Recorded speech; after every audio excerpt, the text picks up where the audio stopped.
Leon van Nierop is one of South Africa's most eminent movie reviewers, but many non-Afrikaans speakers might not know he is also one of the country's most prolific novelists, with over 30 books as well as movie scripts and radio dramas.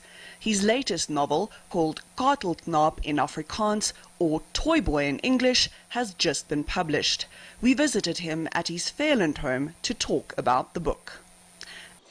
Leon, you're a bit of a jack of all trades. And master of none. No, I was going to say jack of all trades and master of various things in the media and the arts. You're a novelist, you're a film director, you're a scriptwriter, you're a producer, you're an art critic. Where do all these things come from? You know what, I'm so privileged to do what I do, Andrea. That's why I think whatever I do, I try to do it to the best of my ability. I'm so glad I have a platform because I have all these stories. Just suppose I never had the platforms. For instance, reviewing. I loved to talk to my friends when I was younger about reviewing. I wrote my first reviews in my school book and got a hiding for it. And I thought, I want to share my views with someone. What am I going to do now? And suddenly, in 1975, the SABC just said to me, "You like films, don't you?" And I said, "Yes." And they said, "Why don't you review for us?" And that's basically how I started. And when people started responding to it, I realized I was doing something that they liked. The particular Afrikaans audience of 1975 liked something that I do that other reviewers didn't. So I decided to continue in that mold and do it in a rather personal way, but also remember who my audience was.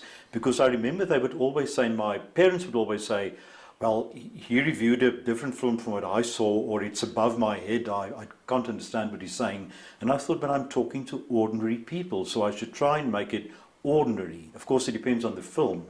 And remember, 75, everything was banned. So most of the films were commercial films. You could do easy reviews on them. But later, when you got Cinema Nouveau, then I could say it's for a selected audience, it's for this specific audience. And then I had to change my style, so I adapted.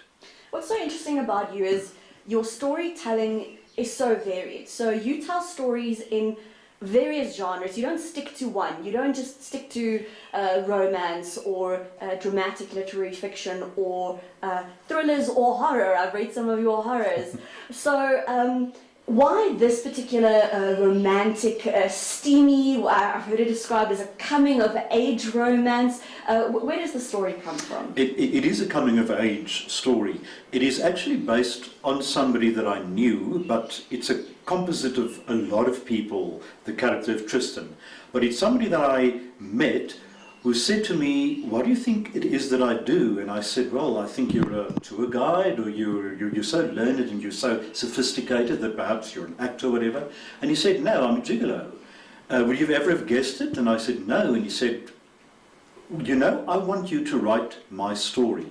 And I said, "But what makes your story so special?" And he gave me one line that I cannot give away here because it's part of the appeal of the book.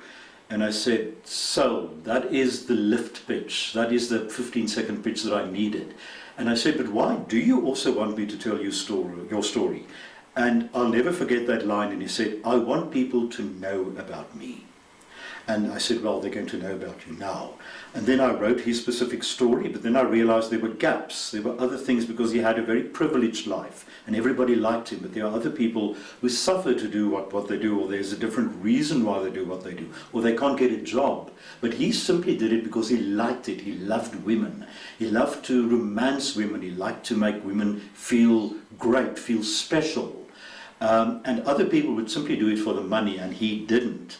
And it was that really attracted me, what he said to me about the way a woman likes to be treated. And so that's why I decided to write it, from his perspective. The setting plays quite a big part in your novel, partly set in Mabanem in Johannesburg, and then also partly in Positano in Italy. So talk to us about the setting of the book and where it comes from and why there. I love Johannesburg. I grew up in Johannesburg. As a small kid, my parents would put me on a train and say, "You can go to His Majesty's for the afternoon for a matinee." And I walked through Johannesburg in the 60s and early 70s. Excuse me.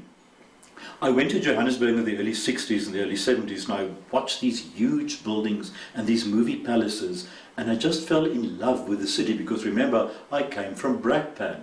Now, Brakpanners who are watching this, nothing wrong with Brakpan, but just compare the two to each other, and I thought, oh, this is a wonderful, glamorous place. It's to me like New York. I was completely overwhelmed and I fell in love with it. And then I thought, but this city, when I grew older, is like a prostitute. You have to pay to like it. The city asks money all the time and asks you to give as much as it's prepared to give. Remember, it gave gold, but it also asks you to give something back. So I saw a similarity between Johannesburg and the gigolo. As you have to pay the gigolo, so you have to pay Johannesburg, especially if you live in a place like Mamaneng. Now it's expensive to live there. So Johannesburg was to me as big a character as Tristan was. And then I went to Positano about 5-6 years ago, and there was a t-shirt shop, and there was the most beautiful woman that I ever saw in my life.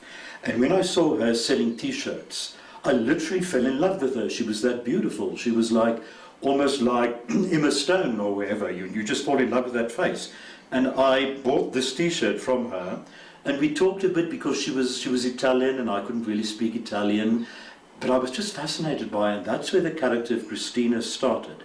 And it was just before I rewrote Plesier Engel for a second time, and I thought, this is the kind of woman that Tristan would fall in love with, because remember, he had many women, but he never really got somebody that he wanted to marry or wanted to have kids with or really wanted to be involved with. But this is the kind of woman I think that he would have liked. So I frequently visited the t-shirt shop while I was there. It was almost on the beach, and I thought, well, this is Christina. And so Christina started. But as Johannesburg had a big influence on him, so did Positano, because I don't know if you've been to Positano, but Positano is literally one of the most beautiful places in the world, let alone Italy, in the world. I just stood there. I remember I once stood looking at Positano from the top of a hill, and I looked at it and I started crying. It was that beautiful. I just couldn't handle it. And I thought, this is the perfect setting for a love story, but what love story will I set here? And then I thought, Tristan, Christina, right, this is it. So wonderful contrast from Johannesburg, that's sometimes seen as a cold and immoral city. How nice would it be to have this beautiful place and these two stunning people who experience perfection, because they both experience perfection.